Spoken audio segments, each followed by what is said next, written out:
Hello, good morning students. So your classes of information technology and programming second or class 12th are going to start from today, which I have already told you yesterday. And first of all, let us discuss about your syllabus, which you are going to study this in your 12th board class. Your syllabus is divided into three parts. The first part is the data structure.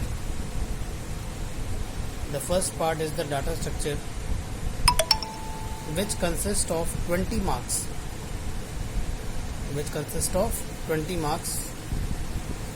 That data structure topic contains 5 chapters. The first is the introduction of data structures. Second is array. The third chapter is sorting. The fourth chapter is stack, and the fifth chapter is linked list. In short, I would like to say that data structure is just a advanced version of your C language. The C language which you have studied last year in 11th class. It is the advanced data structure is the advanced version of C language. The next part of your syllabus is C++, which contains 7 chapters and which would provide you 16 marks. The first chapter is beginning with C++. The second chapter is operators, expressions and control structures. The third chapter is functions in C++. The fourth chapter is classes and objects. The fifth chapter is constructors and destructors. And the sixth chapter is operator overloading. And finally the seventh chapter is inheritance. This is the beginning of C++, as you have studied about OOPS, object oriented programming, in your 11th class. So C++ has the feature of OOPS.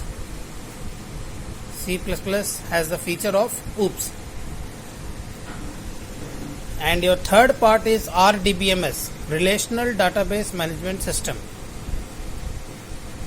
from which again you can score 20 marks, which contains 3 chapters: DBMS concepts, SQL, and the third is PLSQL, that is programming language in structure query language. So firstly we will start with your first chapter, that is introduction of data structure. Firstly we have to know that what is data structure. How can you define a data structure? Actually, data structure is a combination of many datas. In front of you there is an example of data, that is Ram. If you have a sentence, Ram eats a mango, then Ram is a data, eats is a data, a is a data, and mango is also a data. That means the different words which are used to combine and which are used to make a sentence, those different types of words are defined as a data. You cannot even define data as a combination of different words. सरल हिंदी में समझाता हूँ कि यदि data को आपको define करना है, परिभाषित करना है, तो आप डाटा को इस तरह से डिफाइन कर सकते हैं कि उसके अंदर केवल अल्फ़ाबेट्स ही नहीं हो सकते, उसके अंदर अल्फ़ाबेट्स भी हो सकते हैं, नंबर्स भी हो सकते हैं, सिंबल्स भी हो सकते हैं. आपने अलग अलग तरह के डाटा टाइप्स पढ़े हैं, इंटीजर, कैरेक्टर, फ्लोट, डबल, और भी अनेक तरह के डाटा टाइप्स होते हैं, लेकिन आपने केवल फ़िलहाल 4 तरह के डाटा टाइप्स पढ़े हैं.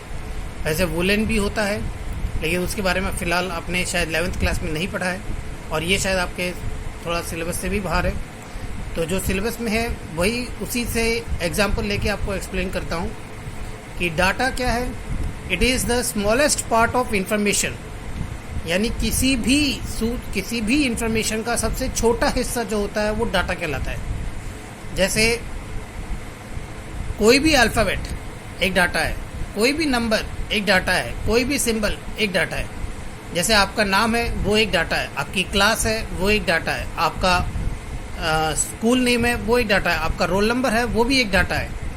यदि मैं आपके नाम, आपकी क्लास, आपके रोल नंबर, आपका एड्रेस, आपका फ़ोन नंबर, ये सभी डिटेल्स को एक साथ एक सेंटेंस के रूप में रखूं या फिर एक साथ इनको एक लाइन में एक रो बना के, एक टेबल में एक रो बना के यदि मैं इन सबको डिक्लेयर करूं तो वो इन्फॉर्मेशन कहलाएगा। क्या कहलाएगा? इन्फॉर्मेशन। लेकिन डाटा कब कहलाएगा? इंडिविजुअल, यानी केवल आपका नाम इंडिविजुअली, केवल आपका नाम डाटा कहलाएगा। इंडिविजुअली केवल आपका रोल नंबर डाटा कहलाएगा। इंडिविजुअली केवल आपका फ़ोन नंबर डाटा कहलाएगा। इंडिविजुअली केवल आपका एड्रेस डाटा कहलाएगा। इसी तरह से इन्फॉर्मेशन अभी आप समझ गए होंगे कि बहुत अलग अलग तरह के डाटा को यदि एक मीनिंगफुल फॉर्मेट में, मीनिंगफुल यानी उसका कोई अर्थ निकलना चाहिए, यदि हमने डाटा को अरेंज किया है और एक मीनिंगफुल फॉर्मेट में अरेंज किया है तो वो क्या कहलाएगा? इन्फॉर्मेशन। अब हमारा थर्ड पॉइंट है डाटा स्ट्रक्चर। डाटा स्ट्रक्चर क्या होता है? बहुत सारे अलग अलग तरह के डाटा को कलेक्ट करना, उसको डाटा स्ट्रक्चर कहते हैं। डिफरेंट टाइप्स ऑफ डाटा को कलेक्ट एक जगह यदि आप कलेक्ट करते हो और उनको ऑर्गेनाइज करते हो, यानी उनको एक पर्टिकुलर फॉर्मेट में, एक पर्टिकुलर वे में, एक पर्टिकुलर प्रॉपर वे में उनको यदि आप लिखते हो तो वो डाटा स्ट्रक्चर कहलाता है। अब आपको ये होगा कि डाटा स्ट्रक्चर का क्या ज़रूरत है। तो आपके जो मैंने बताए थे कि डाटा स्ट्रक्चर के अंदर एरे है, सॉर्टिंग है, स्टैक है और लिंक लिस्ट है। तो ये सभी आपके ऐसे डाटा स्ट्रक्चर्स है, ऐसे पार्ट्स है सी लैंग्वेज के जिनको हम नॉर्मल सी लैंग्वेज में नहीं लिख सकते। इनको डाटा स्ट्रक्चर के फॉर्मेट में ही यूज़ करना पड़ता है। आगे हम पढ़ेंगे। हमारा जो नेक्स्ट टॉपिक है इसी के अंदर है classification of data structure. Classification of data structure यानी हम डाटा स्ट्रक्चर को कितने टाइप्स में क्लासिफाई कर सकते हैं। डाटा स्ट्रक्चर दो टाइप्स में क्लासिफाई होता है। पहला होता है सिंपल, दूसरा होता है कंपाउंड। सिंपल डाटा स्ट्रक्चर वो होते हैं जिसके अंदर केवल हम एक ही तरह के डाटा टाइप्स का इस्तेमाल कर सकते हैं। जैसे एरे मैंने पिछले साल भी आपको बताया था 11th क्लास में। It is a collection of same type of data. It is a collection of same type of data arranged in a particular order. Arranged in a particular order. जैसे मैंने बताया था, यदि हमें एक वेरिएबल हमारे पास ए और उस ए वेरिएबल के अंदर हमें एक से ज़्यादा वैल्यू देनी है, तब हम किसका इस्तेमाल करते हैं? एरे का।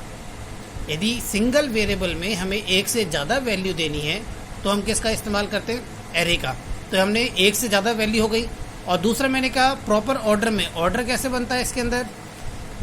जब मैंने पढ़ाया था तो मैंने ये भी बताया था कि एरे जब हम डिक्लेयर करते हैं तो उसमें हर एक वेरिएबल का एक एड्रेस होता है। हर एक वेरिएबल का एक एड्रेस होता है। मैंने आपको एग्जांपल भी दिया था कि जो जैसे मान लो आप एक पर्टिकुलर कॉलोनी में रह रहे हैं, तो एक कॉलोनी में जो एड्रेस होता है, जैसे डी टाइप कॉलोनी है, जैसे कोई कॉलोनी डी टाइप है, तो उस डी टाइप कॉलोनी में एड्रेस कैसे होते हैं? D1, D2, D3, D4 और D5। मतलब D1 में कोई पर्टिकुलर X परसेंट रह रहा है, D2 में कोई पर्टिकुलर Y परसेंट रह रहा है और D3 में पर्टिकुलर कोई Z परसेंट रह रहा है। तो कॉलोनी का नाम तो D रहा, लेकिन उसके अंदर का एड्रेस सबके लिए चेंज हो गया। X के लिए D1 हो गया, Y के लिए D2 हो गया और Z के लिए D3 हो गया। इसीलिए एरे को क्या कहते हैं? Array is a collection of same type of data which is arrange in a particular order, which is arrange in a particular order. Structure भी आपको मैंने बताया था। स्ट्रक्चर क्या होता है? इसके अंदर भी हम सेम टाइप ऑफ डाटा को एक जगह कलेक्ट करते हैं, एक जगह कलेक्ट करना, सेम टाइप ऑफ डाटा को एक जगह कलेक्ट करना। इसीलिए ये दोनों के दोनों किसके एग्जाम्पल हैं? सिंपल डाटा स्ट्रक्चर के। डाटा स्ट्रक्चर का मतलब क्या होता है कि data types, collection of data types.